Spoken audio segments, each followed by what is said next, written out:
Welcome in, everyone. We are back, second week of the season for drafting. We're going to do another big board on Underdog today. I'm once again here with Blair Andrews. Blair, how's it going?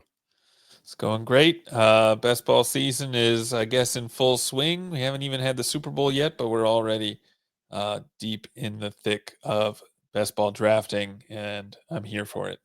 Yeah, and we're currently in there. We're waiting on 8 people, so we might be here for a few minutes. We were kind of just some exciting news is we're looking at getting the rookie prospect guide out pretty soon.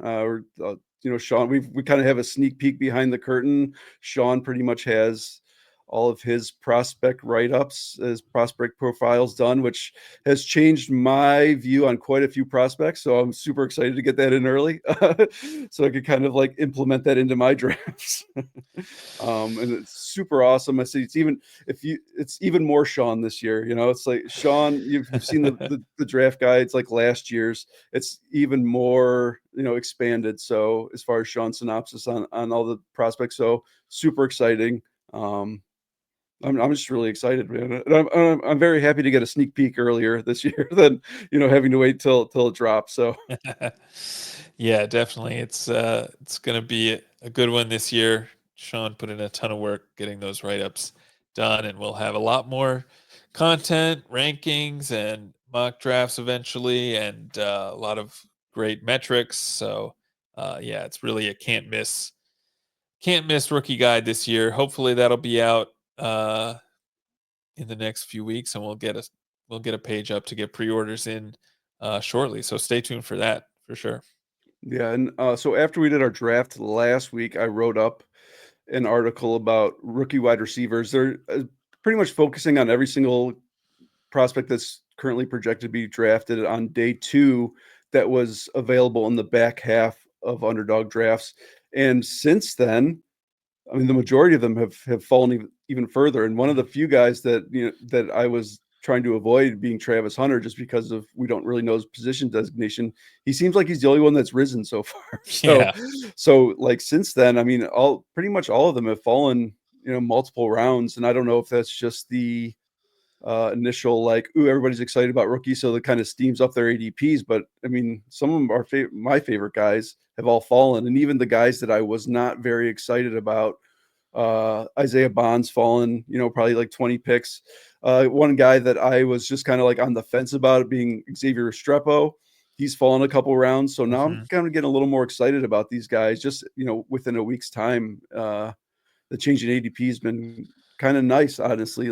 I try to do like a draft at least every day just to kind of see where things are headed, just kind of stay sharp on them. So I'm excited. I mean, it seems like yeah, at least some of those back end guys are starting to lose a little steam.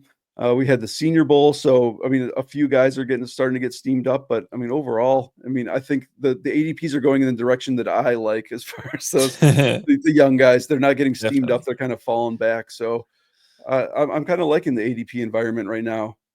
definitely. Yeah, it's interesting. This has historically been a time of year when kind of only the dynasty nerds are paying attention to football, but with best ball drafts starting up so early, everyone has to be getting in. So I guess as you see more of the people who don't play Dynasty coming into these drafts or don't play Devi, they're not as maybe informed of the rookies, not as excited about the rookies. So maybe you see kind of the ADPs for some of the later guys who aren't as well known falling for that reason. I don't know. But yeah, in any case, it's definitely an exciting time to if you've got some favorites among these second back half guys. Yeah. And there also I've seen some shifts in like round one ADP where last week and at the beginning of draft season, it was like the back end, like the 10, 11, 12 was like the perfect spot to double tap wide receivers. But the ADP's already shifted where it's a lot of pretty much running backs back there. Every once in a while you'll get like a neighbors or a BTJ Yeah. falling there. But for the most part now it's like you're looking at either reaching for someone like Drake London or Lad McConkey or Yep. I mean Bowers is, but like double tapping wide receiver in just the span of a week has kind of gone off the board unless you're reaching or somebody falls to you. So that's something we Right. have to be cognizant of now. It's like, do you really want to? And the thing is, the running back profiles there aren't that great either. I think yesterday I took like an H-hand jaunty double tap at the back half, but otherwise you're looking at like McCaffrey or Derrick Henry or some of the guys that we're not going to be super hyped on. Yeah. Yeah, it's an interesting season starting out. I mean, historically, that back half of the first round has been some of the best, the best opportunity to go zero running back. And it's looking pretty difficult this year because even if you do get one of those late guys at 9, 10, 11, Amon Ra or BTJ or Neighbors, like your next pick, unless you want to reach, is probably going to be a running back or Bowers. So it's tricky to make zero RB work in the back half of the draft this Yeah. year. You almost prefer having an earlier pick. Yeah, or mid. I think the middle Yeah, right. is like money right now. It's funny just like how big of a difference just a week makes. Yeah, Because that. I was super hyped at the beginning, right when drafts open, and I'm like, oh my gosh, yeah, I can just double tap wide receiver. This is perfect. It reminded me a lot of like 2 years ago, like the CD. Ooh, we got the 101. Here we The go. CD Amon Ra double tap because that was like a week 17 correlation and all that sort of stuff. And that was like the nuts, first round pick. Like I think that's really like what won Best Ball Mania that year. Yeah. So So the 101 is actually a really interesting spot to do zero RB from in this mhm. season. Do you want to go with the consensus chase here, or do you want to go off the board a little bit? When I've gotten the 101, I've just generally just been going chalk chase just for the fact that I mean he's pretty much like every once in a while maybe you'll get a Saquon 101, but Yeah. just to get the right amount of exposure to chase. I don't want to I try not to get like too cute with that. Yeah. Uh, the thing when I do try to get like go off the board a little bit is sometimes I'll push like just I'll skip over one of the three running backs for JJ or something like that. Mm, yeah. Uh, but yeah, I think just go and chase off the top is the way I'd like to go unless you have a firm. No, let's do it. Let's do it. I think it can be interesting to mix it up at the 101 sometimes because you can put together some unique combinations, but I'm definitely not opposed to getting Chase. Yeah, it's one of the things that I feel like there's enough variance like when round the 2-3 turn comes that I think it's just like going chalk. I don't know. Maybe I'm just trotting along on my maybe I need to get a little more creative with my Yeah, I draft mean, strategies. like it's not impossible from like you could reach in the second round and end up with like a Gibbs Brees Hall team or something, which Mhm. um would be, you don't have to take Gibbs 101 to get that combination. So it's really not that hard. Yeah. Uh, my big so where are you at on this whole Viking situation? Quarterback. Uh, I mean, obviously Jefferson's not getting discounted, Right. regardless of if they bring back Darnold or there's a JJ McCarthy's a question mark. I mean, we want to say that he's going to come in, he's going to play well, especially with O'Connell, kind of creating or just designing that offense around. He's good at designing offenses around the shortcomings, I guess, of his quarterbacks. Yeah, I mean, that's definitely true. And also, if if you were to say there are any kind of quarterback proof wide receivers in the league, Jefferson's probably near the top of that list. So, uh, from that perspective, I think it makes sense not to get too worried about him, not to let him drop too far beyond where he's going. Um, yeah, I guess like maybe it seems like there's a better than 50% chance they bring back Darnold at this point. So, um, Yeah. Ew. right, right. But as we saw last year, you could definitely do worse. Yeah. And I mean, right now, according to Spot Track, Darnold is estimated to have like a $40 million a year salary, even with his that went down from over the past few weeks after he kind of like torpedoed. And that's like right in line with where the franchise tag is this year. I think the franchise tag's at 41. So, the Vikings do have enough cap space to fit him in. It's just gross. Like, it just seems like the ultimate trap play. I think in every article that I write that I mentioned Darnold, it's like, it seems like a trap play. I just don't see that working out. But who says no? I don't think Sam Darnold's going to be all that upset about making $40 million a year because I don't even think Sam Darnold thinks that he's worth that. I don't Yeah. know. Well, yeah, I don't know. I mean, the Vikings played really well this year, largely. Darnold had a lot to do with that, but it is hard to see him being, you know, it's hard to make a case that he's actually worth that. Yeah. Speaking of gross, we see Kareem Hunt go off the board at the Oh, 107. What do you think of that? oh, I really like Joe from uh, PGH. If you're listening, Joe, thank you for just kind of giving us at least a one pick discount on our next pick. Whatever we're That's gonna get. hey, You God know, bless you, Joe. Kareem Hunt was a first round pick at one point, like legitimately deserved to be there. We could end up looking stupid for Hmm. criticizing this pick, but that looks like a, I don't know, a, a blunder bad enough to make this draft not even count. Yeah, yeah. It's funny. On that same point is I remember when Hunt got signed this past year by Kansas City, and one of the people I think it was in one of our Fantasy Pros Championship leagues spent like $900 of their fob on him, and I was like, I mean, it's not like it was a smart decision. I'm sure they didn't have to spend that much, but at the same time, I also look dumb for saying this is like a waste of money because he actually did perform. Yeah, So. And I don't think either the team that did that or I made it through to the playoffs. So I guess it's a wash. But yeah. um, still, one of our he's back. So Xavier Worthy in the second. This guy's straight from Kansas City. Very Okay, excited for the Super Bowl. Or this person, I okay. can't say for sure that it's a guy. So this person, Joe from PGH, very excited for Kansas City. So I mean, Worthy, that's like at least 2 rounds earlier than I would take him, but it's not as bad as yeah, Kareem Hunt in the first. not as egregious. Right. So we have 4 picks before we're up on the clock with a double tap. How how are you kind of I guess my biggest question is, do any of the running backs here, if they make it to us, kinda intrigue you as far as a pick, or do you think just double tapping wide receivers is the way to go? Josh Allen starts to come into play. We could Yeah, stack Chase Brown. I think double tapping is kind of the way to go. I do like Bucky. I like Brees Hall. Uh, I don't necessarily think that McLaurin and Tyreek Hill are the best picks here.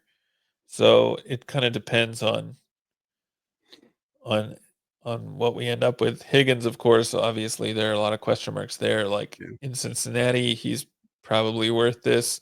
In New England, yeah, maybe, but mhm, hard to say. All right, so we kind of have our pick here because yeah. So figure we at least go with a wide receiver first before we really kinda get deep into it, and I have a hard time with Higgins. I know Garrett's good, JSN. Do you if you want Higgins, I'm okay drafting him, but he's not my favorite no, pick no, no, here. no. Let's go JSN. That's kind of interesting. Okay. So we got JSN. So now we are sitting at we could go Garrett Wilson, um, I think I'd be good with Bucky. Garrett Wilson or Bucky or Brees. Okay. Or if you want to stick with the wide receivers, Wilson probably would be my pick, but I'm good with anything. What would be your preference? Would you like the thing I think is Chase Brown stacking up? We'll get more of a Bengal stack, but Yeah. Yeah. we're at Bucky now. So Bucky's a good pick. That's where Well, we were. we're getting Bucky. Yeah, we kind I of was timed out. trying to think through the options there. Maybe Wilson was the pick. It's hard to say at this point. I Bucky at like a 4 pick discount, I think is fine. yeah, I mean, how many excuses are we going to give Garrett? at this point. Yeah, And it's that's not true. necessarily even about or how many excuses are we going to give the Jets? There's always the option. There's always the chance that he can move. But it's just I just have like I think at that 2-3 turn, obviously Tyreek Hill isn't somebody that I want to click on. Higgins isn't necessarily somebody who I want to click on. Um, and Wilson, I want more exposure to Wilson than those other guys, but at the same time, he's still somebody that I'm not having the easiest time clicking on. Yeah, And I think of those 3 or 4 picks there, like I think that Wilson has the best chance to break out, but it's just like we keep giving him these passes. We give him a pass. We give him a pass. It's like eventually we got to stop giving him passes. yeah, yeah. I mean, yeah, like it's it's difficult with Wilson because he is, at least before Devontae arrived, he was getting the volume, and Mhm. sometimes he's efficient, but he's never had, even with Rodgers, he's never had really the quarterback play to kind of sustain his price at this level. So yeah, the Yeah, Jets have so many question marks that it's unclear what really we should expect for 2025. and I think it's hard to say too that Rodgers really isn't his ceiling quarterback, like his ideal Yeah, quarterback. I guess the best case scenario for his quarterback play in New York next season is Rodgers again. And if yeah, Rodgers is there, you would assume that they're going to keep Devontae there as well because they're just right, that seems right. like they come as a combination. So like it's just not looking good. I mean, obviously he could go anywhere if they decide to trade him. If they like just straight up are going to rebuild and tear it down. I mean, he also seems like he'd be a cornerstone piece of that.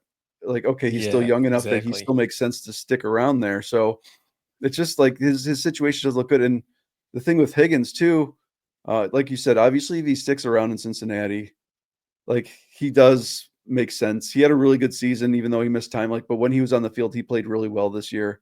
Yeah, But it's like, and I know, like for the longest time, like right around when OBJ shifted teams, and like DeAndre Hopkins when he went to the Cardinals, there was this big stigma that like players, like wide receivers, don't play well the year after they're traded, and that kind right. of like put the kibosh on it. Like after a few of those big names moved and they played well, but I still feel like T Higgins might be in the range that like if he switches teams, like it's a really wide range of outcomes. Like I don't feel great that Yeah, he's just literally gonna like, oh well, he's gonna be the wide receiver one. So obviously he's going to take his production to the next level. Like I don't think him emerging as the wide receiver one necessarily means he's going to like be be a stud or he's going to like yeah, take it up to the next level. I think he's gonna be probably about the same as he was in Cincinnati. So at yeah.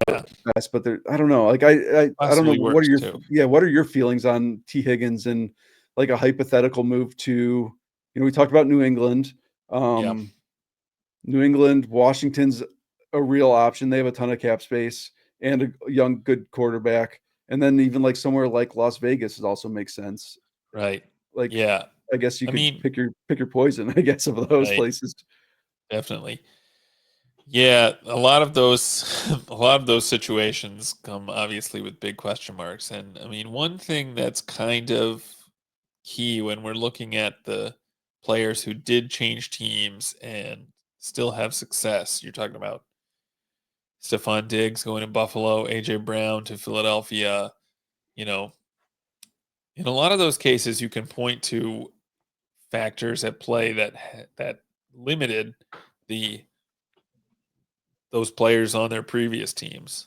And I'm not sure, outside of just Chase being there, I'm not sure that's the case for Higgins. Like Cincinnati is almost like the perfect situation for a wide receiver, even Mhm. if even if you're playing alongside Jamar Chase. In fact, having him on the field probably helps in a lot of cases. So yeah, I don't know that we're going to see him go to a better situation, even if he is the wide receiver one. So yeah, that has me definitely kind of wanting to pump the brakes on this price if the expectation is he's going to be moved. Yeah. And yeah, it's one of those things. I'm just having kind of a little bit of a hard time with that. We are currently 3 picks away. Looking at the board, the top, I don't know, 10 players or so. We got Joe Mixon still available, Chuba Hubbard. We have Burrow. I don't know if we have any sort of interest in a stack with Chase at this point. If we do, we have to pick him here. We have Odunze, McMillan, Kittle. Then we're starting to get into like another tier, I guess, of wide receivers like Devontae Adams, Addison's there, Waddle, Olave, George Pickens.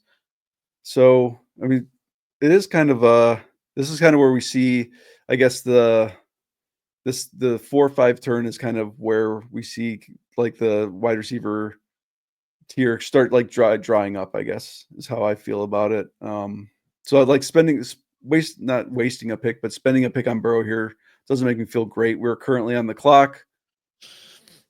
Yeah. I mean, I don't think Burrow makes sense at this price. Hopefully, we'd be able to get him later, although I don't know if that's possible. I think Odunze could make sense. Addison could make sense. I think you could also go McMillan here. McMillan actually got taken one of the picks right Oh, did before he? us, so Missed I'm that. okay with going Odunze with our first pick. Yeah. And Waddle in the 5th is kind of interesting, right? But there are questions about his outlook. Yeah, Kittle could make sense too. What are you thinking? I mean, right now I'd say Kittle at the top or Waddle. All right. Let's do Kittle. Okay. So we got Kittle. Yeah, that even with how congested that 49ers receiving room or receiving core is going to be next year, I don't feel like all the names. I feel like once there's going to be an odd person out, probably Debo, but I mean, who knows? I mean, Yeah. I don't know. I can't imagine Ayuk's value being any lower than it currently is. So I don't think they're going to try to move him. I don't even know if anybody would want him unless they take a huge chunk of his contract. So I think even with the congestion that we're going to see there, I still do think that Kittle is going to get his next year. Right. I mean, because I could see a lot of people kind of fading him. And Odunze, I mean, I think Odunze and Caleb Williams had a really good connection. I mean, obviously things didn't work out, but I'm factoring in, I don't want to overstate what Ben Johnson's going to mean to that offense, but I also think he's going to add. He's going to make it definitely more efficient than it was last year. Yeah, for sure, for sure. Odunze, probably you would have liked to see more from his rookie season, but I think he did enough to kind of give you confidence at this price. And then adding Ben Johnson in there, probably you see Keenan Allen continue to decline in terms of his opportunities. So there's going to be more room for volume, more overall team volume. One would expect more overall team efficiency, and I think that's all going to be good for Odunze. So I like him at this price. Yeah, and I honestly don't think Keenan Allen will be there next year. I could be wrong, obviously, Yeah, about that, right. because I think he's saying the right thing because he's saying, oh well, he said he could go back to Los Angeles to play with the Chargers. He wouldn't be opposed to that, or he could go back to Chicago. But I think that's really just lip service at this point. I don't think he really wants to be there. Yeah. So I think that's more of just I believe this is that guy's third or fourth quarterback. Third quarterback. Third quarterback. After He didn't get taking Mahomes, so after taking our guy. Oh my gosh. Mahomes is still on the board, right? Yeah, I really thought that they were going to be a pure Kansas City team after taking Hunt. So currently this team that is in the 7 spot, first round Kareem Hunt, second round Xavier Worthy, third round Josh Allen, fourth round Jane Daniels, fifth round Joe Burrow. So I mean, maybe it works that we just don't have the option of drafting a quarterback later on. That's how he's going to get us. We're just not going to have a quarterback to put into our quarterback spot of our lineup. If he's going down, he's taking the rest of the draft with him. Exactly. None of us are advancing no matter who wins the league, nobody's advancing past the first round. But yeah, you did bring up Waddle. He's somebody that I want to get more more exposure to as a bounce back candidate, but I just haven't yet. And Yeah. Olave is another guy too that I feel like his ADP is depressed in comparison to his potential in 2025, even though that Saints situation is gross. I mean, I don't know if Derek Carr is going to be there next year. I read something in the past week that says that they love Spencer Rattler down there in New Orleans. So I don't Yeah. know how to feel about that. I mean, I think they might just blow it up finally, and maybe they just might, cash it in and take a year or two off for being competitive. But where are you at? I guess those two guys in particular, Waddle and Olave. Like, what are your thoughts on those two guys for the future dynasty or redraft in 2025? Yeah. I mean, I like both of those guys kind of in a vacuum, obviously. And I think at their current prices in best ball, they make a lot of sense. Especially, well, especially Waddle with kind of the more stable quarterback situation, I think. So, yeah, both of those guys I want to get exposure to in best ball and yeah, and in Dynasty, honestly, if their prices are depressed in Dynasty, I think now is probably a good buying opportunity. Mhm. Another guy that just went off the board, Jaden Reed just went off the board at pick 62. Do you think that we saw him starting to emerge at the beginning of last year, and then he just kind of fell backwards. That whole Green Bay offense was really, I mean, I wrote up Jordan Love at the end of like the wrap up for the wide receiver advanced stats, and he actually played well, but it's just that whole offense just went right to Josh Jacobs more or less. It's like he was Yeah. still QB6 in FPOE this year, despite being like QB17 in EP, and that was only one spot. As far as FPOE, he was QB5 in FPOE the year before, and he was QB6 in like EP or something like that. So his EP went way down, but his efficiency stayed the same. And it seems like they just gave a huge chunk of that offense to Josh Jacobs. Anybody who tried playing the Packers passing game towards the end of the year saw that. So how Yeah. do you feel about Jaden Reed? Do you think he like emerges? Do you think maybe it levels out a little more? Or do you think they're just going to keep hammering the running game next year with Jacobs until he kind of cashes out? I think that it does swing back a little bit in favor of the passing game in terms of the opportunity next year. Whether that benefits Reed is, I think, a question mark. Like, obviously, if he were good enough to command those targets, he would have.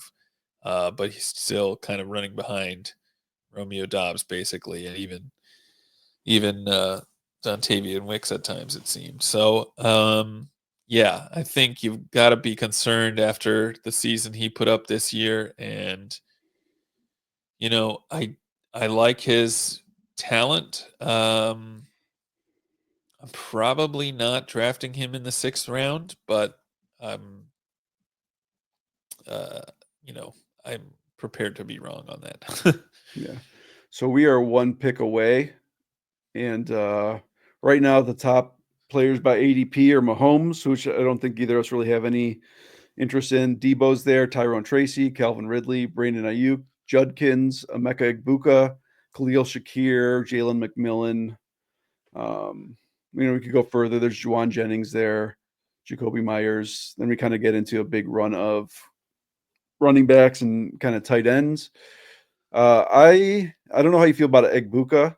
I kind of I'm kind of intrigued by. I wasn't high on him at first, but he's going to be drafted probably in the first round. So Yeah, I like it. I like Ibuka. okay, Let's go there. and then Uh, second, yeah, second it gets kind of gross at wide receiver, doesn't it? mhm, I'm not opposed to McMillan, Shakir.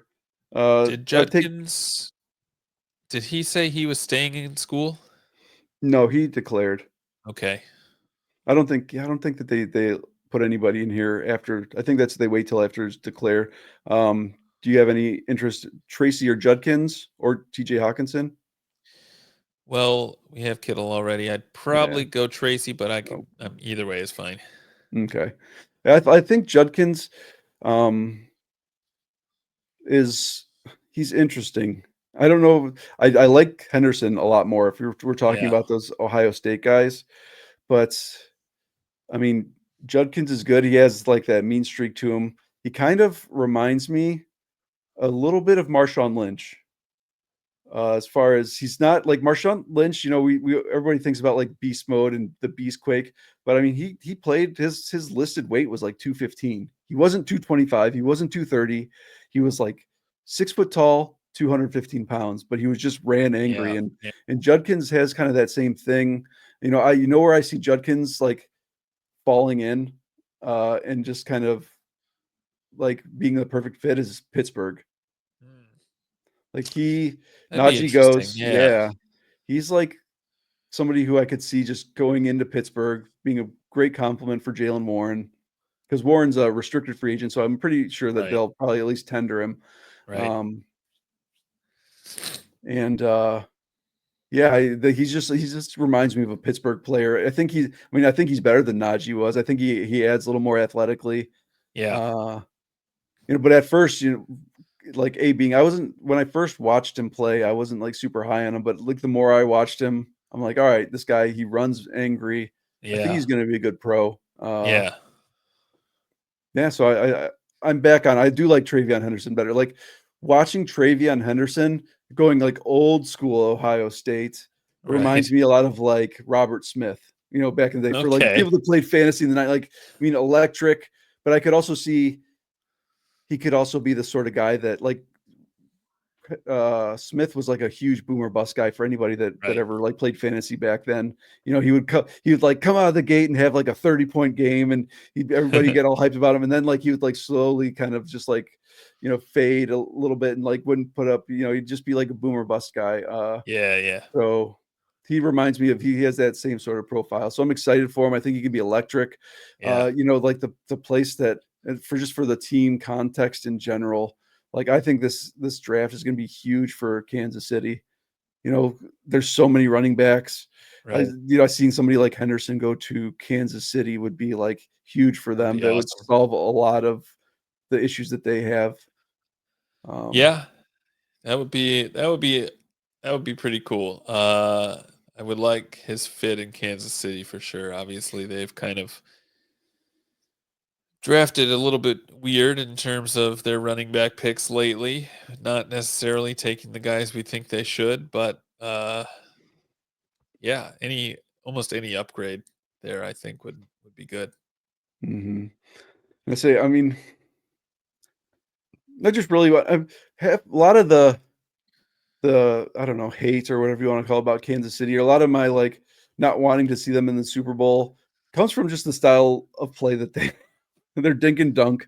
It's just I boring, know. If they were still back in the Tyreek Hill, very exciting offense, explosive. Like I would love to see, they would be so much fun, but like the last 3 years of them just playing the dink and dunk just makes it not entertaining. Like I want to be entertained in the Right? Super Bowl. So I It's think like a what lot of just the moaning and groaning about them is just due to they're not fun to watch.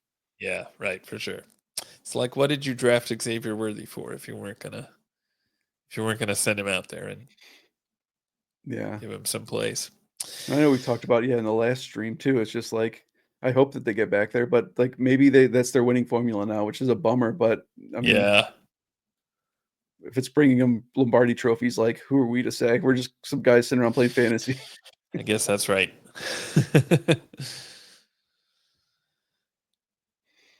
So we are coming through about 8 picks up. Looking at, I mean, we're getting pretty gross. Matthew Golden, have you had a chance to watch him whatsoever? I haven't watched any of him, but I'm not opposed to that. I think, he's kind of been the reason that Isaiah Bond wasn't as good as I hoped he would be. So there might Hmm. be something to it. Yeah, at first, like when I first started doing rookie research, he was like borderline either day 3 or like undrafted, and he has been probably like the biggest riser. So when I Yeah, first started kind of like digging into prospects, I thought he was undervalued, but not maybe more like a day 2 guy. But a lot of the mocks and everything I'm seeing now have him like pretty, pretty like locked in back half of the first round, which I think is a bit much. I think he's a day 2 guy. Not super. He's a slot. He's a slot. isn't Yeah. super athletic. He's shifty, but he's not going to have. He's not. It's so I think like drafting him is more a bank on draft capital and volume based on that more than thinking that he's really worth a first round pick. Yeah. Yeah, I can see that. He's definitely had, well, you'd obviously like his statistical profile to be a little bit better. I think Mhm. he's showed in a few games that he can put up the yardage, like against Georgia this year, 162 yards. But obviously you'd like to see more than just one game or two games of that kind of production. So yeah, I think if he's gonna get the draft capital, then I'm okay with taking a shot at him at this Mhm. price.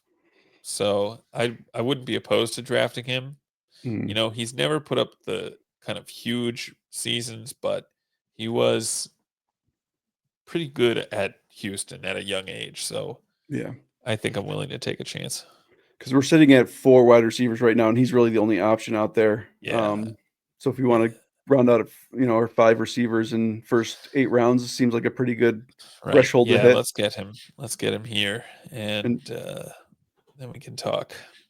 yeah, so my thoughts are Dobbins as running. I've been drafting him a lot. We could go to our first quarterback in the window, or we could get a tight end and maybe stick at 2. So I'm leaving it up to you. Okay. I think it would be Dobbins or probably Caleb Williams for me. Okay, Williams with a Dunze is really interesting. So you want to go might, with that? yeah, let's do that. Okay, because I have a ton of Dobbins Yeah, personally.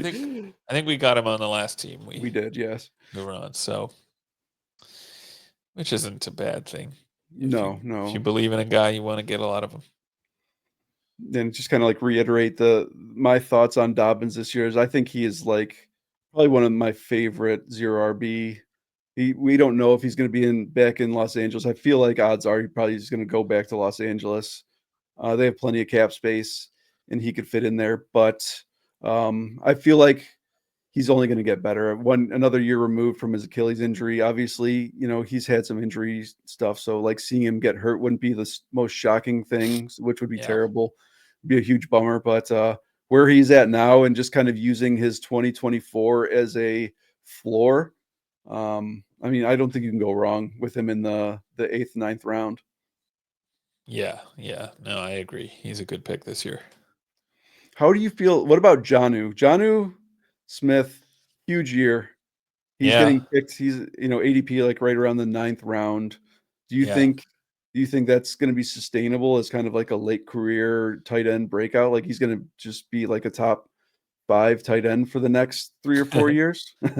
I really don't believe that. I think it wouldn't be the first time we've seen tight ends who are older kind of have like one good season and then fall off. So I'm not really interested in Jono at this price. A few rounds later, I'm probably okay with it. But yeah, you're at this.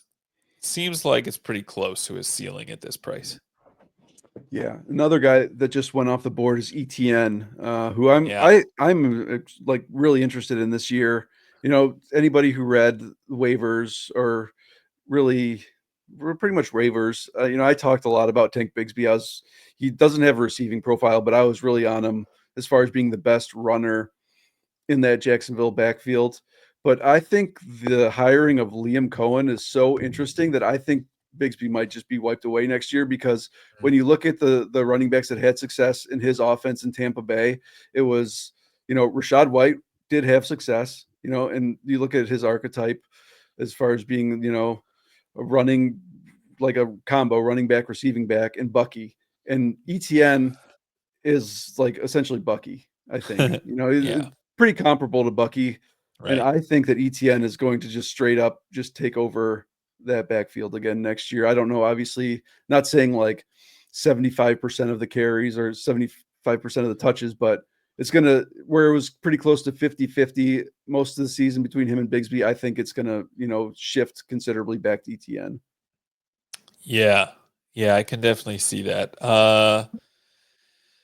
Yeah, Bigsby played. He had a few good games, but I don't think he probably did enough to completely marginalize ETN, especially with a new offense coming in. So, yeah, at this price, ETN is probably there's a lot of room for upside in his current price. So, yeah, he becomes pretty exciting as a kind of zero RB guy.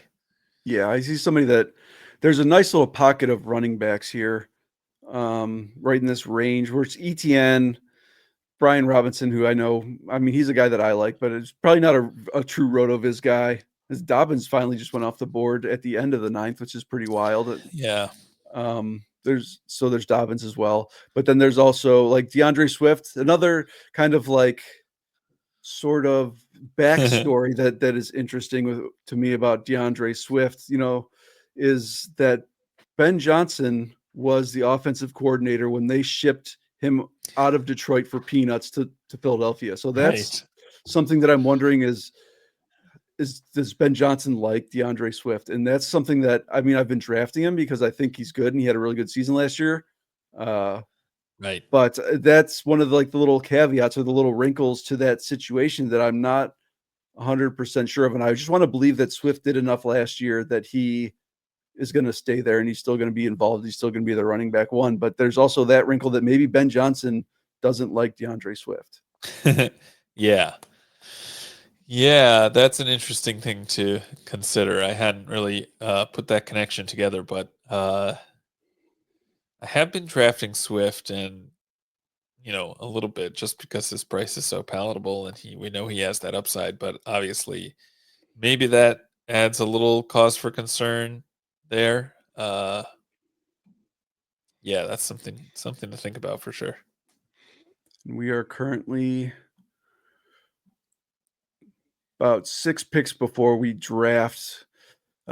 See, and the thing is, right when that pocket of zero RB running backs that I talked about, after those guys kind of go, like Spears is there. So Spears is a guy that I Yeah, like to take, kind of a yeah, fallback option. But like after that pocket, I do not like it just seems like running backs are kind of not very appealing. right, Scadaboo is a guy that, he got a lot of hype towards the end of the college playoffs. He's not a guy that I really want to draft, right. honestly. Yeah, Uh like Spears out of all the like we're currently sitting at 1-2-5-1 build. So I would like to get start getting some more running backs on the roster. I don't know. right, right. Yeah, I agree. Spears, obviously, I'm okay with. What do you think of Devin Neal? He's good. I likened him to Ray Davis, Hmm. as far as and even kind of like Jerome Ford-ish sort of player. Like he does everything well, but he isn't like super athletic, but he's a good runner, good receiver, Yeah, really versatile. I don't know how big of a role he's going to have right off the rip. I think a lot of people are going to like him, but I yeah, don't know if he's more of like a late season play as opposed to like an and he might not emerge at all. I don't know. yeah, yeah. That makes sense. I mean, he's an interesting guy from the perspective of 3,000 yard seasons in a row, Hmm. 10% receiving market share. He's got the production profile that we like to see. Obviously, 40 years in college is not ideal, but I'm good with Spears here. And Okay. then uh, I don't know how you feel about the quarterback situation, but I think CJ Stroud is criminal Yeah, he's a at this guy that I've been price. trying to get more of, and he seems to get Yeah. sniped a lot from me. So I'm good with Spears. And then if you want to go Stroud, we can. I don't know if there's any sort of other conversations to have, but he's at the top of our queue, so we can kind of take the rest of the time to kind of talk through Yeah. anybody else. I guess the Uh, question is, do you try to stack him, and if so, how do you do that? I Um, yeah, yeah, taking stabs on rookies is the way that right, I would. That's really the only. And then I mean, I don't even feel great about Dalton Schultz. I'm not sure that he's going to right, be their tight end one next year. So I think just really just taking a bunch of stabs on rookies is the way to try to stack Stroud at this point. yeah, But I do I think you said, yeah, I think he's like criminally undervalued. yeah. It's Where are crazy we at that he's the 11th going round? going after some of the guys he's after. And Like, yeah. I Just haven't looked at. even I know it was a Sorry. down season last year, but just how good his rookie season was for him to be going, like, later than I don't know, later than Drake May, who obviously I think is good, but later than someone like Kyler Murray, who hasn't looked good in several years, or I don't know. It's just there's some valuations that don't make a ton of sense to me. Yeah, and I'm just looking it up now. Actually, this is a couple days ago. They did announce that they're hiring Rams assistant Nick Caley as their offensive coordinator, the Texans. Okay. So Okay. and so Rams-ish Yeah. offense kind of getting away. Maybe I mean the Rams are a big run heavy team. Right. Just trying to understand what that offense is going to look like. Hopefully less Right. Mixon-ish, more Yeah. pass centric. I think it almost has to just kind of, mean reversion is going to lead to more passing. Yeah, I don't know really anything about the guy you just mentioned, but Neither do I. the the McVay coaching tree is pretty sexy. Yeah, I'm just trying to imagine. Obviously, like Nico's always a wheels up. Like Nico's become one of my favorite players in the league. It's just, do they bring back Diggs? He's 32, I want to say. He's coming off an ACL. Like, does he really have it? Dell, I'm just assuming Dell is not going to play next year after dislocating his knee.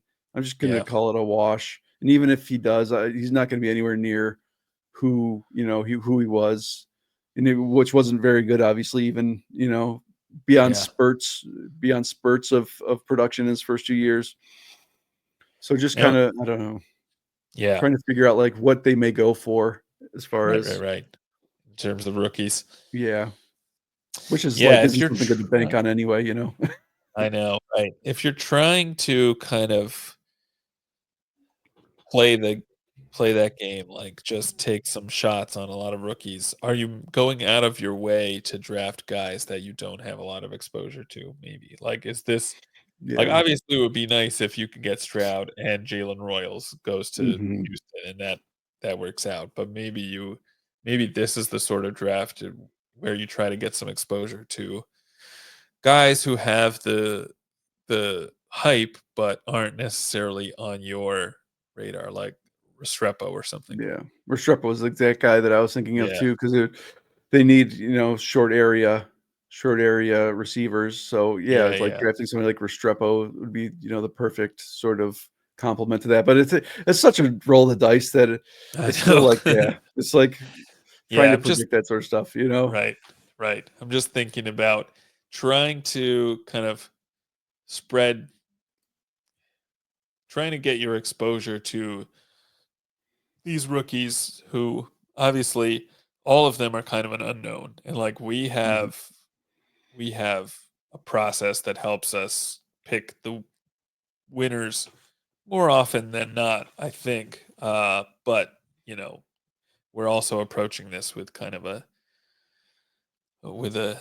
humility mindset, knowing that we can get these guys wrong. And I think especially the time when we're you're really wrong and upset about it is when a rookie is really good and you weren't on him at all. So Yeah. uh, yeah, I don't like being at 0% on any of the kind of early drafted rookies. So Yeah. I say Golden. We already yeah, Egbuka or Golden. I think is probably like that's a true. prime candidate. But I say I'm not opposed to getting Restrepo. And even in Yeah, the article that I wrote, because I was 50-50 on him, his profile prospect or his production profile is like ridiculous his last few years. But it also took him 4 years in college before he really did much of anything. Before at least he broke out. He didn't get hit right. 30% dominator rating until his fourth year, and then obviously he took a step back in dominating, but had a better statistical year in his fifth year. Uh, Right. and I Right. mean, you could see just watching him at the Senior Bowl practices, like he has that. I don't think he has the long speed, even though I know his ADOT went up. Like it's not like his ADOT was 5. Like his ADOT was over 10 in his final season. So he was used down the field, but I don't think that will necessarily translate to the Yeah. NFL. Yeah. So I mean, just looking at some of the guys that we have coming up. wide receivers. Restrepo should be available to us. We're currently 7 picks away. Coker will be there. A.O. Maynor, who took a big dive. I mean, he fell almost like 30 spots in the last week since we drafted last week. So that's something that becomes considerably more interesting, seeing how I was okay drafting him at like 130, 140. Yeah. Royals fell Uh, a solid like around at least. I don't yeah. know if those guys Uh, are. they're all pretty interesting to me. Um, oh, too bad Isaiah Bond just went off the board. He Mhm, would have been an interesting. I don't know how you. I think you mentioned here he's not your favorite either. He's a guy I was pretty excited for before the season, and obviously he kind of disappointed. But he is the youngest wide receiver, I believe, in the class. Maybe the only mhm. one who's going to be drafted before he turns, or no, who finished his college season before turning 21. It's Yeah. kind of an older class in that sense, but Bond is one of the young guys. So he's still somebody that I want quite a bit of exposure to. Yeah, I when I first started looking at him, and even now, I think when I was writing up the college football playoffs, very oh my gosh, his name just totally escaped me. The guy that played for Alabama a few years ago that got drafted by the Raiders. That was super fast. Henry Ruggs. Yeah, Henry Ruggs, very Henry Ruggs-ish vibes for Yeah. me as far as a Yeah. prospect coming out of college. Just not great. I mean, and Ruggs had better production too, which is kind of scary. Yeah. So it's all like it's what I And wrote better up in the teammates. yeah, and the what I wrote up in the article that I put out last week was like it's essentially just hoping that his production catches up with his traits. That's the whole reason that we should be kind of banking on or looking for Bond. Like that's the whole Bond thesis for Yeah. drafting him, and Yeah. I don't like that whatsoever because a lot of the times those traits just, especially not in their first year in the league, the traits like look at Jermaine Burton. Very, if you want a more recent example, like Jermaine Burton's a pretty good example of what Mm. I kind of feel is like the Bond profile, but probably more athletic. But Yeah. Yeah. I got you. we are just about to be on the clock. Is this the time? Is it? Where are we at on Kyle Pitts? I have him in the queue. Don't want to pull the trigger on that. We have a Strepo. I don't know how you feel about a 3 quarterback build, but right now we're looking at a lot of quarterbacks. It's kind of a mixed bag here. Not very many Yeah. good running backs.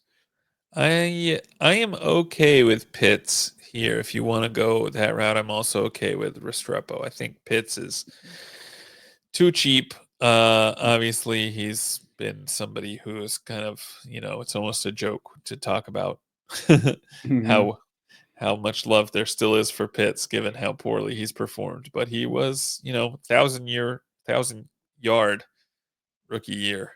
Not nothing to sneeze at. Um, Between Coker and Restrepo, do you have a preference with 6 seconds? I mean, let's do Restrepo and hope Okay. hope he goes to Houston, um, or maybe hope Coker makes it back to us. Yeah. And so currently, so we're just into the beginning of the 13th round. So we're sitting at a 2-3-6-2 build. We have Caleb Williams and CJ Stroud as our quarterbacks. How are you feeling about, are you thinking we stick at the 2 QB build, or do you want to try to add a third towards the end of the draft or well, at any Um, point going forward? yeah, I think a 3 QB build is fine. With these two, I'm okay with sticking with two. I think we can kind Mhm. of see how it falls to us. Yeah, I'm okay. I'm okay either way. With 20 rounds, I think there's more. It can make more sense to do the third QB than it does in an 18 round draft. But even Yeah. in 18 rounds, I think it's doable. Yeah. So at running back, we're currently sitting at 3. We have Bucky, Quinshawn Judkins, and Tajay Spears. So my Yeah, thoughts running backs going forward. Obviously, there's a lot of the exciting guys coming up are all rookies, but I also feel like, especially this early in the process, like taking a stab or two on rookies is smart, but at the same time, I kind of want to get some more veteran guys like this early in the year. Like we could draft a whole bunch of rookies and have like the rest of our running back room not even like see the field barely or have anything. So like I'm kind of early in the early Right. stages of this. I generally am taking like 2 stabs on rookie running backs that I think can rise, but I also think we should probably target some sort of veteran. I don't know how you feel about that. Yeah, sure, that makes sense. A veteran who has a defined role in an offense. I mean, I don't think Jerome Ford is going to make it back to us, but he'd be kind of the guy I would be thinking about. Although I don't know, someone like Algier, if he were to make it, would be interesting too. It's kind of hard to find those guys at this stage, which is why I think getting Spears is important. Getting Dobbins would have been good. Mhm. Uh, Someone like that. Yeah. And I think just I have currently have like the running back singled out as far as available players, and Garendo is somebody that Mhm. I am pretty excited. I haven't really been drafting very much, but I just keep getting kind of sniped on him. But we've seen the McCaffrey injury thing. He's way older than he was in Carolina, where he missed those few years in a row with just different ailments. Yeah. Double Achilles tendonitis is not something that I think is very exciting. Yeah. Even though Garendo, got dinged up like as soon as he hit the field. But I don't think Mason's going to be there next year. I don't think they really care to keep him around. He's a restricted free agent. They could maybe tender like a right of first refusal on him, but Grendo's somebody I'm very interested in because like if we see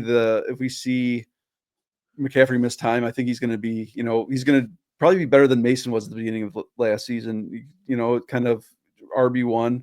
So I think at this point he's pretty exciting. It's more not necessarily a veteran guy, but not necessarily like a rookie. I think he has a defined role that could see a path to very usable production. Yeah, I can definitely see that.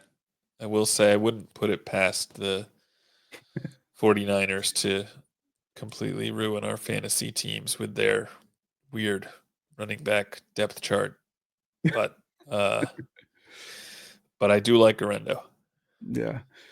The Dylan Sampson's a guy, one of the guys that I have been really. I don't think he makes it back to us, but he's one of my Yeah. favorite rookies. He's barely over 200 pounds, but I mean his evasion numbers are crazy, and it's balanced too. It's not like he's doing it all through force missed tackles. I want to say he's upwards of like 16 or 17% in both, or 16 or 17% in forced missed tackles and broken tackles. I might be a little bit wrong on those numbers. I want to say his total evasion percentage was somewhere in like the mid to high 20s. So, but I mean, really good, and he goes off the board. But he's a guy that I am. He's like, as far as running backs go, he's kind of like my flag plant guy. I kind of prefer him like in a vacuum to pretty much anybody that's not, jaunty, even like Amarian Hampton. I don't know. I just like him a lot. I think he's discounted pretty much Yeah. on his weight. I really don't understand why he's so far below. I think he's more of like should be, you know, 8, 9, 10. He's like one of those sort of running backs. And his current draft projection is like borderline day 2, day 3. So Yeah. he's a guy that I try to not get overexposed to him. That's Yeah. I kind of have to like pull back the reins a little bit on him. I think at his size, the one thing I'd like to see is more receiving work, but he's definitely an exciting player, exciting runner. Yeah.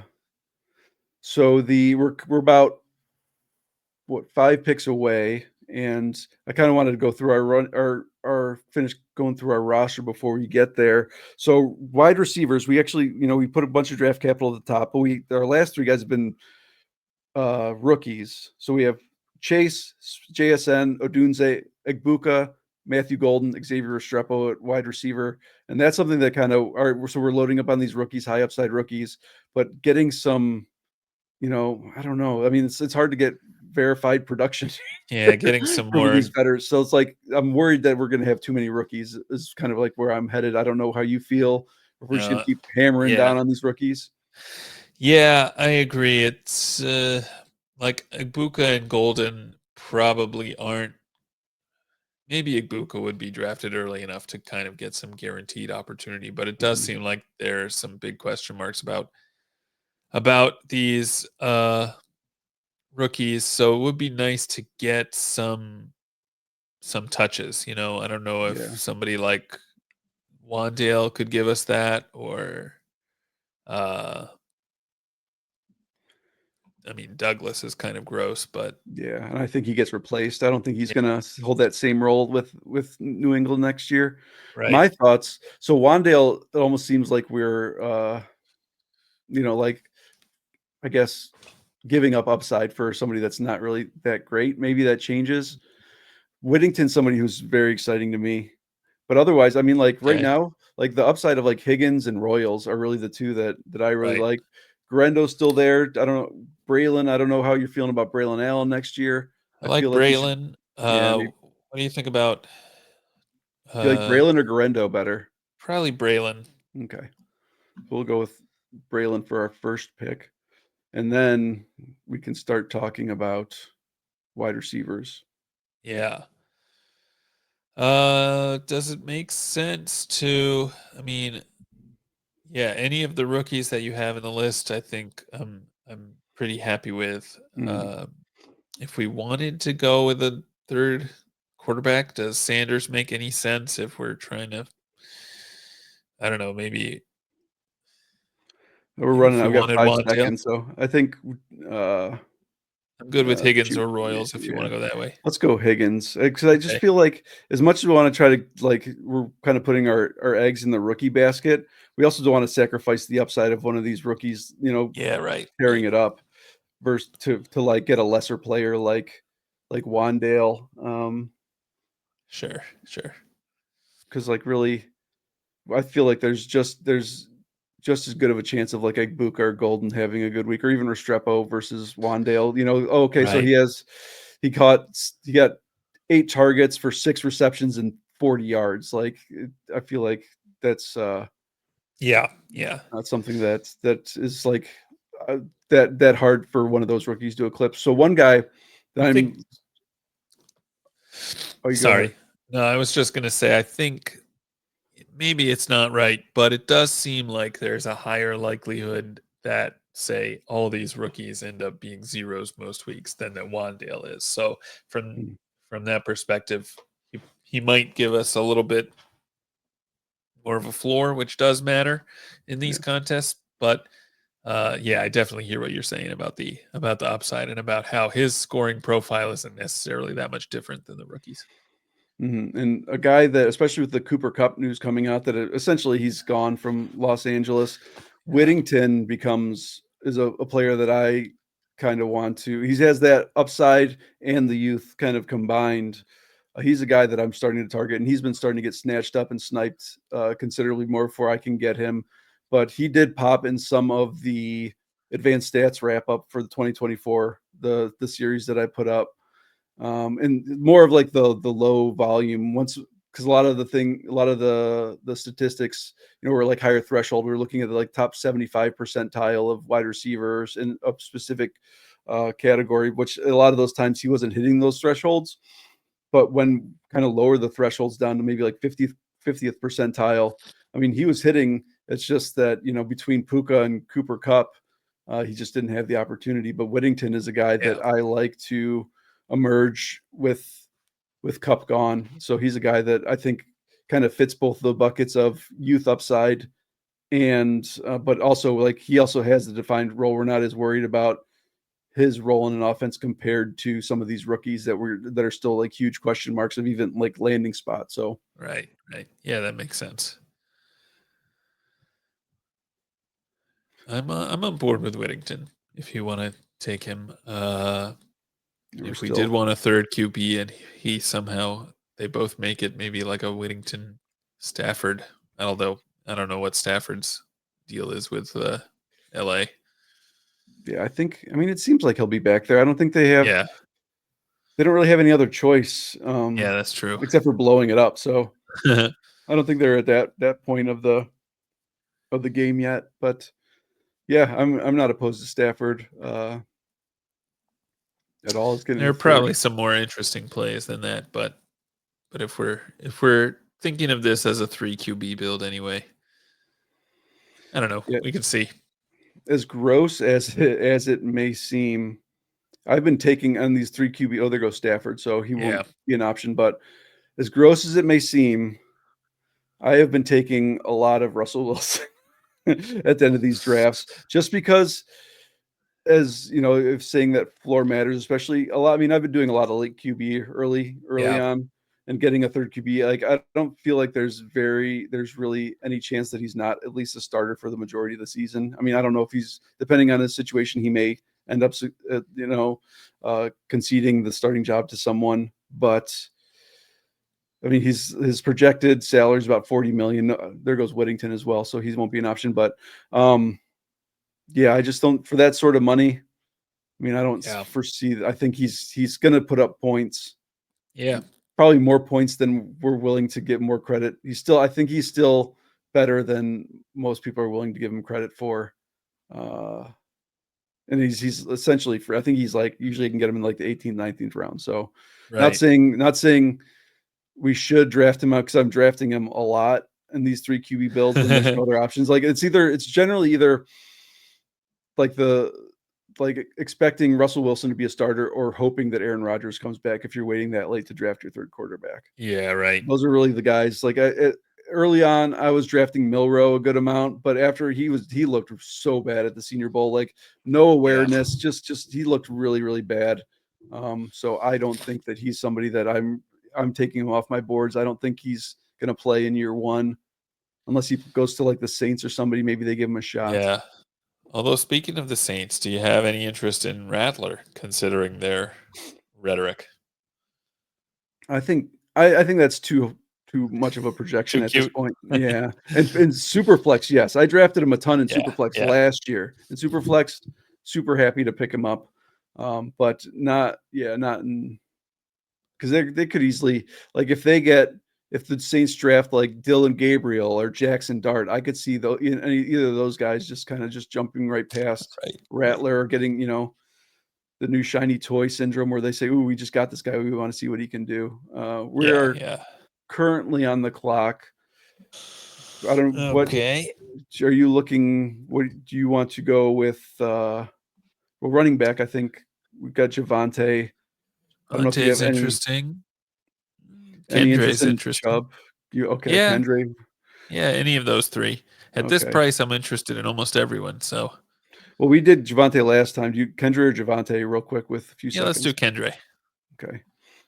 So we got Kendre. I have not drafted any Kendre. I think just kind of whatever. Just Yeah. but I don't feel great about fading him. Yeah. What do you think of? We're talking about these veteran wide receivers. What do you think of Michael Wilson? I think he's okay. I'm worried that they're going to pick somebody else. I would say either Michael Wilson or Ed and I both have the Yeah. youth. Which one of those guys would you prefer? Uh, Probably Adonai, but Oh, oh well, it we just got. I moved him. I tried to move him up in our queue right the last second, but That's all right. No, I mean um it's actually pretty close. And to be honest, I think that Wilson has a clearer path to targets than Adonai does, but obviously Adonai has, I think, more upside. yeah, and that's kind of where I'm at too. Like, I'm not sure exactly what Arizona's going to do, because they're kind of in that, like, at least for first round, they're kind of in that no man's land of. I mean, they could reach and get Egbuka, or reach for Golden, but it doesn't Yeah. really make a ton of sense there. So I don't think they're going to be Right. going first round wide receiver. Right. Wilson is like the second best. Dortch, I'm Yeah. not sure if he's going to be back with them next year. So And I do even like. I think Wilson has some talent, though. yeah, he does. He had a like a surprisingly good rookie year, even after they spent the fourth overall pick on Harrison. Wilson was still earning targets, so I don't think he's dead, even if they do draft someone in, like, I don't know, third or fourth round. Yeah, and so the one thing that, as far as rookie classes, like the strength of positional groups and rookie classes, that's something that I'm kind of trying to take into account a little bit. Try not to like galaxy brain or overthink it, but at Yeah, the same time, we saw how the rookie running back class went last year, where there's a good bunch of guys. I mean, you can say what you want about Marshawn Lloyd's injuries, or there's a bunch of Right. guys that even like Dylan Laube at the end. He was a like 18th round pick for me, a 20th round pick in the early like, but it was kind of touted as like this is a weak running back class, and I think Yeah. the weakness of it, like maybe pushed up some of their ADPs in the reality draft a little bit, and in Right. turn kind of pushing up some of their ADPs in fantasy, where like in hindsight, obviously 2020, but some of those guys that we were picking should not have probably been getting picked where we were picking them. Like, Yeah. I had a ton of Marshawn Lloyd. Who knows if he didn't, if he could stay on the field, maybe those things change. He's like almost the same as like Kendre Miller. Yeah. Like, so I want to make sure that I'm not doing the same thing with this rookie wide receiver class, because it is not a very good rookie wide receiver class. Sure. I mean, obviously due to like the volume of players that play the position, or on the field any given time. Like, okay, so there's always going to be, three wide receivers or two wide receivers at least on the field. So there's going to be more names, but I want to make sure that I'm not overcompensating for the weakness of the class, but still like drafting them where like maybe we would have drafted some of those guys, in the past, if that kind of makes sense. Yeah. Yeah. Yeah, that's a good point. And I think that's where, yeah, you could take some more shots on some of these veterans who probably won't lose their jobs because the class is so weak, like a Michael Wilson or, uh, yeah, other guys like that. And So in maybe turn, Douglas is a fine pick. I don't yeah, know. yeah. I just don't think he's very good just to begin with. I think Yeah, right. he's a product of just that New England wide receiver core just being so bad. Like I always talk about Yeah. them, like they always feel like the sum is great or the whole is greater than the sum of its parts, and it's not true. At least with the way that the way that they sign wide receivers, it's not true. Yeah, Um, right. so and like kind of like the other side of that rookie coin, um, is something that I've been kind of worrying about, is some of these like ancillary running back pieces. With how strong the running back class is, I do feel like a lot of these guys that have a name that maybe saw roles this year will not be seeing the same roles next year. I think there's so many good running backs. Like that's one of the reasons that Kendre Miller's been a hard click for me this year. Yeah. Just for the like, and Audric Estime just went off. Like none of the Denver running backs. I think a rookie's going to come in there and just jump over all those guys. They were also not appealing. That's Yeah. I like Audric Estime, or I like Jaleel McLaughlin, just because of you're just comparing them to the guys in that backfield. But this year, I feel like all their roles are going to be diminished. I don't feel like Javonte is going to be there, Yeah. and I think like really that's a spot where a rookie could come. So those guys that that I was taking, I guess it's a lot of those guys I was taking as rookie running backs last year, or taking as my zero RBs that didn't pan out. Like I'm trying to kind of fade away from those guys a lot, because I don't really think that they're really going to have a role. Sure. Yeah. Yeah, that makes sense. I guess, it's hard to actually project a team to take a running back reasonably early 2 years in a row unless they're really uh, struggling for running back production. Like, yeah, I don't know. How worried should we be about someone like Estime or like Marshawn Lloyd or even somebody who was kind of fine last year like Garendo? Like, what actually are the chances that this running back class is so good that even a fourth round rookie pick in San Francisco means that Garendo's out of a job? Yeah, and I think we should be worried enough. I mean, Yeah. we also have to look at like team context. Like I wouldn't be, for someone like Kendre, who hasn't really done it, and that offense is terrible. They lost, like, Kubiak was probably like the saving grace of why Camaro was like good this Yeah. year. Like I do not feel good about that situation whatsoever. So I guess team context does matter. But like someone like Marshawn, who was like I think a round 3 pick last year, I Yeah. think a round 4 or 5 guy could be of equal talent in this year's draft as Yeah. he was last year. So Right. Right. we are about to be on the clock. So 2582 build. I would say we're either looking at tight end, quarterback, running back. We have about 20 seconds. Well, who do you like up here? I'm not really feeling any of the tight ends. Maybe Chig Okay. Okonkwo. Okay. I think we could go with Wilson, the guy you mentioned before. I don't know a lot Wilson. about Damian Martinez, so if you Okay, we want got to 5 seconds.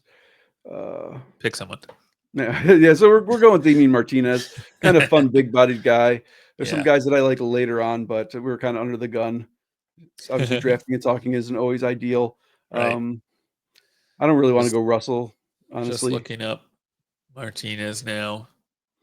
I would say we could, Eh, tight end, I can wait for the rookies. I kinda wanna double tap running back. How do you feel about okay. that? I One like it. guy, the, Rocket Sanders, There we go. the fun He's guy, interesting. or Jaquez Hunter. Well, we're gonna go Rocket Sanders because Yeah. he timed out once again, but he is a super fun, big body He, guy that I could see overtaking a backfield. he is fun. Lost a lot of kind of the hype that was surrounding him earlier in his college career, but I think, these kind of sometimes we see these rookies or who are like these prospects who are really good in early in their college careers and then tail off a little bit. We see them kind of return to form in the NFL. Maybe that happens more often at wide receiver than at running back, but uh, still, I think he's an exciting player. Yeah, another guy just going through kind of finishing up our rookie research. One of the guys that I was still on my spreadsheet who I hadn't looked at until actually just finished it up yesterday, but Jarquez Hunter from Auburn is super exciting.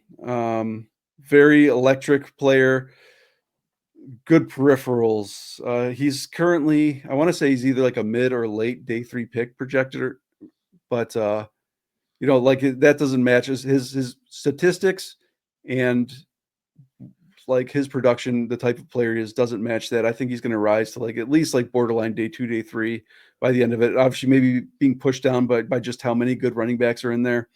But he's a guy who I thought looked great, and he's a guy that I'm targeting a lot in like 20th, 19th, 20th rounds as my final um, running back. He's like one of those dart throws that I want to take. Uh, I'm assuming, and Jaden Blue too is another guy who's consistently just been mocked, like undrafted by far. But watching him play, even like the college football playoffs, like I'm like, this guy looks good. Obviously undersized, but great receiving weapon. Obviously he's more of a change of pace guy, but I could see him he's electric as well. Yeah, So he's somebody I added, and he's somebody that also kind of feels in that same like early day 3 round or range. So like there are some guys deep. It's kind of hard to click on them, especially like multiple of them, just until right. we know like what their draft capital is going to be. But they're more of guys that I'm targeting for like dynasty. There's a lot of like running Yeah, backs that I'm targeting like in my dynasty rookie drafts that I'm going to be drafting in the late rounds that I think could rise. yeah, yeah.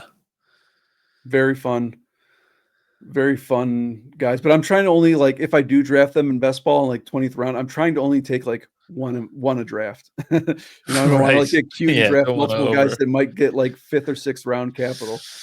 Yeah, for sure. Yeah, it's good to spread those bets around your portfolio and not if you're going to be exposed to a lot of them, at least not all on the same team. Hmm.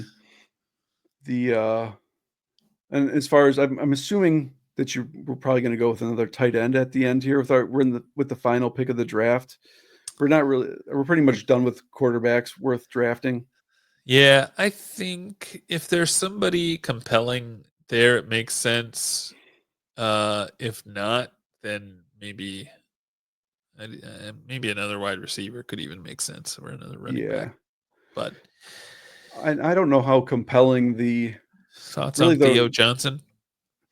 I haven't clicked on him yet. I don't really know. We all had him Yeah, in the queue with the other guys, but like, yeah. I mean, he only had like a few kind of decent games, but he's obviously a big athletic guy with yeah, maybe a new quarterback coming in, so it could be pretty interesting. yeah, he's fun. He's somebody that I liked last year. I haven't really been clicking on very much this year, but yeah, his athletic profile is like insane. Yeah, Um, but yeah, yeah. it That's the is like kind of bet I want to make, just on pure athleticism and hopefully an improved team situation. it just kind of looking at. Just want to kind of go through the wide receivers right now. Pretty gross at the top. as far as best ball. There are guys that I like Jalen Naylor, but he's not somebody I want to really be drafting. Calvin Austin's kind of interesting.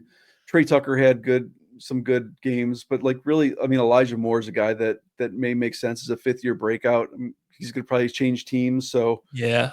um, Man, in the then 20th round, I could be talked into Tank Dell, actually. really, Yeah. so On a CJ Stroud team. yes. I mean, I could also see Elijah Moore being signed by. He's not Yeah, going to that's cost a lot of true. money, but that's That's more of true. just like we know that Tank Dell's on the Texans, so that would Yeah, right. make more sense to go with Tank Dell. A guy that I hyped up a lot, a guy that I'm Matchy. Roman Wilson. Yeah, Roman Wilson's a guy that actually this isn't who I was leading into, but Roman Wilson's a guy that I think could. He was injured pretty much all year, but I did like him coming out of college. I'm looking for Ty Felton. He's all the way Oh, down there he here. is. Yeah, he was the guy that Yeah, I hyped up a lot as a final pick. Um, I mean, I like him a lot, I like and Felton. really, his ADP in these underdog contests does not match his like day 2, day 3 borderline, ADP, Right. and he only got better at Senior Bowl. Like he had a great Senior Bowl, so he's a guy that I think is like severely undervalued in best ball drafts. But my initially where I was leaning was I do like Elijah Arroyo had a great Senior Bowl week. He was like best player. I think he got nominated as like the best offensive player. Had the best offensive week for his team heading Yeah. into the game. Mason Taylor had a really good week. Like either of those two guys, I could see like being a starting tight end, but it's hard to. Juwan Johnson just went off the board. He's a guy that he's like been behind those two. Um, Yeah. but that's kind of where I'm at. Like if we want a third tight end, like I don't think picking Arroyo or Taylor would necessitate us taking a 0. Like it's not a throwaway pick. Right. It's not the best bet to make, but I also could see them both, having like I don't want to I want to say like a Sam Laporta type rise, not a Sam Laporta rookie season, but a Sam Laporta type rise into the second round. I'm not saying that Yeah. they would come out and like have like a tight end overall one, tight end one season, but but still be a top 12 tight end. Like I could see that in their range of outcomes. So Would I'm you okay with prefer a third tight end over like what would be a ninth running wide receiver here? Is that kind of where the way you're leaning? yeah, it's hard because of how many of how many we have four of our eight wide receivers are rookies. So Yeah. it's very hard. It's really like I don't want to say no win situation, but I don't feel great about it either way, honestly, especially with the Pitts thing. Like Pitts could be a 0. Like Pitts could legit be a Yeah, 0, right. and then we're waiting on Kittle. Um, That's true. I mean, I but I guess think yeah, for a tournament, I almost don't want to play Pitts could be a 0, therefore we need to take yeah, a third. Um, I do like the extra kind of upside shots that getting another wide receiver here would okay, give you. So I think you can use those extra 2 spots either to kind of shore up your onesie positions, or if you don't need to, then having that extra shot on a huge weekly score can really help. Um, what are you thinking? I'll I'm need okay with what multiple knee surgeries. Yeah, yeah, that's yeah. I'm not a looking at the good news Dell. to read. Yeah, I mean, honestly, like I don't think Dell's the answer here. I'd rather go with one of the other three. Okay. Is that's okay with you? Yeah, yeah. I And like who'd you go? for me it'd be between Moore and Felton. Okay. So I'll eliminate Wilson, and then you can eliminate the last guy. I think more. Let's do a fifth round breakout or a 5th-year Yeah, breakout with more. That's I fun. like it. I like it. Hopefully in And Houston. yeah, and he did give us. He does give us just another option that I think does add some floor to it. So Right. Right. I say all in all, I think pretty good draft. And I do have a ton of Felton. That's kind of why I shied away from Yeah. Felton, and adding a 5th wide receiver or a 5th rookie wide receiver Yeah. doesn't really Right. seem Right. super exciting to me. So yeah, I really do think I do. I do like the build that we put out here. Just Definitely. trying. So looking, it's definitely different, and I do like your point of the narrative that this team would tell us is that us picking Kyle Pitts, we're we're expecting him not to be a zero. It's like Right. if we're gonna have him on this team, like my thoughts on Pitts is he's scary, but it's something that I laid out in the tight end free agent article, and I think I talked about on the draft last week, is that he could literally be traded to half the teams in the league, and he's going to steam up into like the 10th round. Yeah. It's really, if he stays in Atlanta, almost seems like the worst case scenario for him. And it just the way his usage and things like that, it doesn't seem Yeah. like they have much faith in him anymore. So they should probably just try to get what they can for him. I'm pretty sure they Right. must have picked up his 5th-year option, because or else he'd be a free agent going into this offseason. But he'll Yeah. be a free Yeah. agent next offseason. It's a 1-year rental. Like, it seems like the perfect prove it scenario. Right. Um, Yeah. I mean, obviously, with where we drafted him, if he is a zero, that doesn't necessarily kill this team.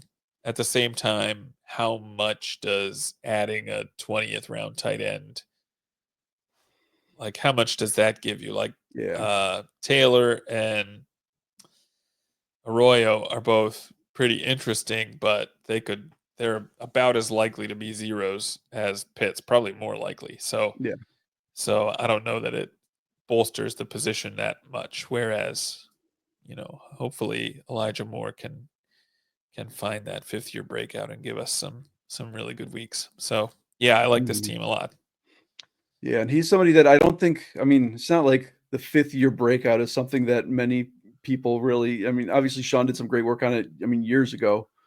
And I think you updated it as well, as far as maybe draft age.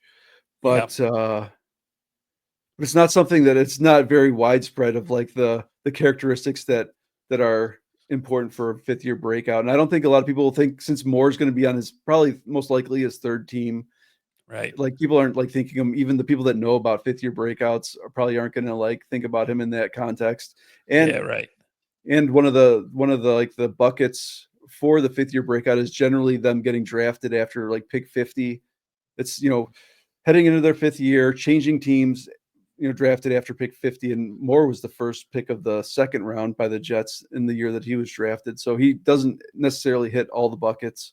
Right. Uh, but I mean, I like him. And plus, I think he does have some floor. So, Yeah. And I don't remember exactly, but I think the age part of it was maybe even more important than the draft capital part of it. And he was a young rookie when he came in, as I recall. So uh, definitely someone who checks a lot of the boxes in terms of what you're looking for a 5th-year breakout. I mean, I think anyone who's hyped as a rookie and doesn't break out and then is still in the league in going into 5 years is mhm, kind of a pretty good bet, I think. yeah.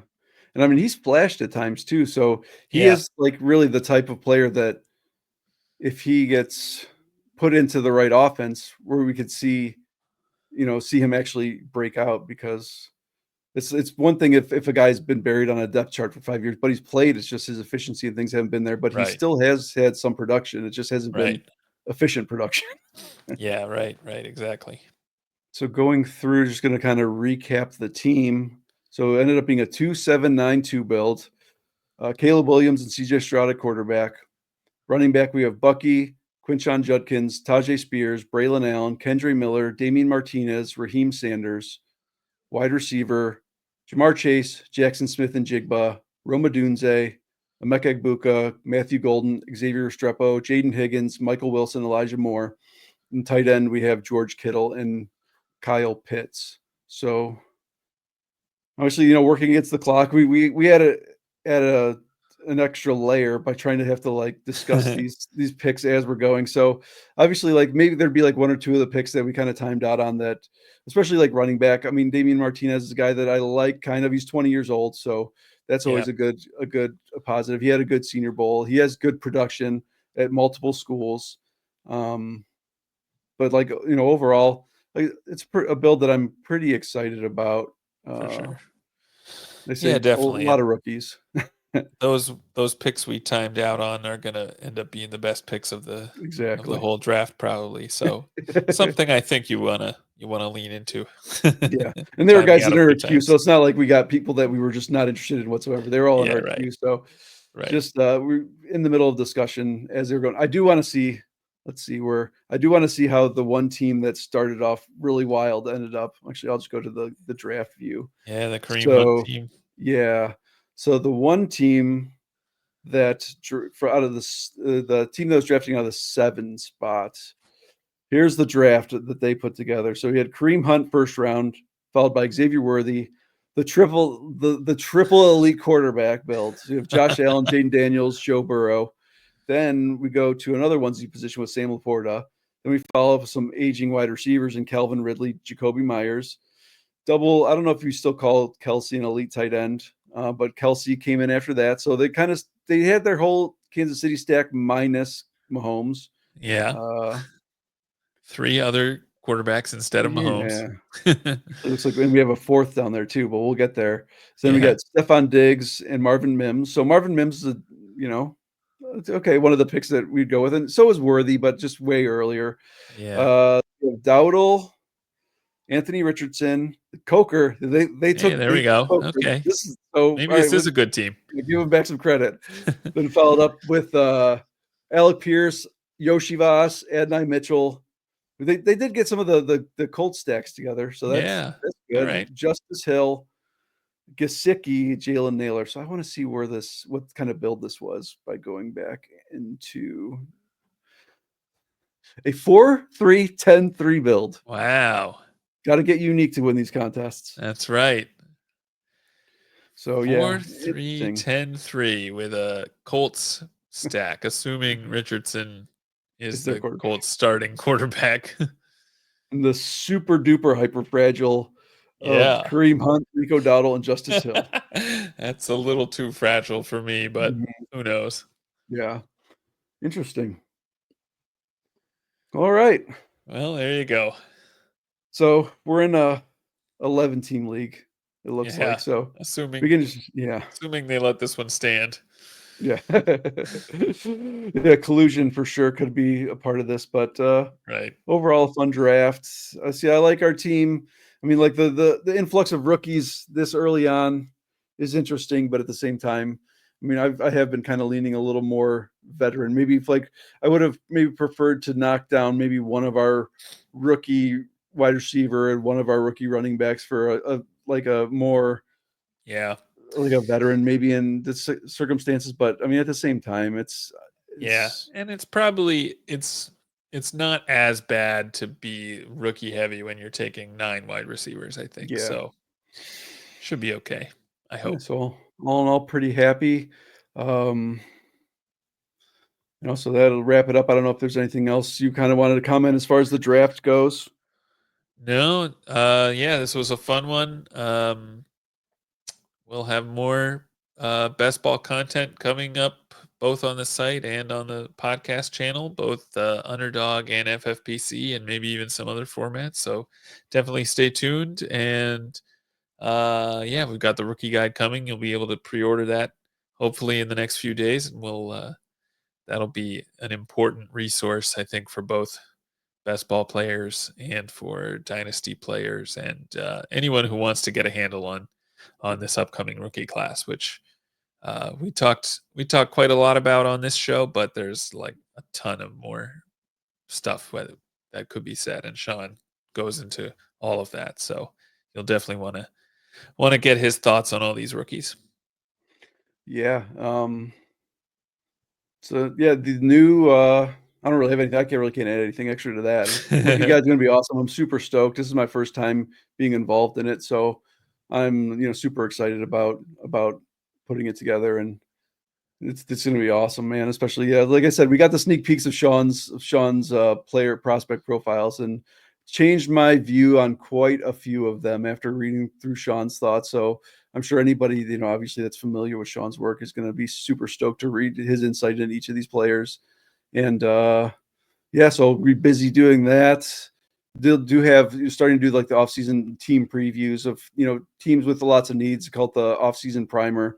Starting to get into those. So those, I love those. That's actually the first article series that I started for the site. So it's a little bit of nostalgia doing those again. It's just kind of see how far we've come. But yeah, that's it. Excited for that. Excited for rookies. I do know for anybody that is looking for a 10% discount on a 1-year subscription, the RV Radio 2025 code is now in rotation. So if anybody's looking for a 1-year subscription, you get a 10% discount with that. And that's pretty much all I got. So for Blair, I'm Kevin. Tons of fun. I love doing these early season drafts. It's so much fun to talk through. Instead of me just talking through it in my head, it's nice to get to bounce some of my ideas off somebody else. So we should be back here next week. And until then, everybody, have a good week, and we'll see you next time.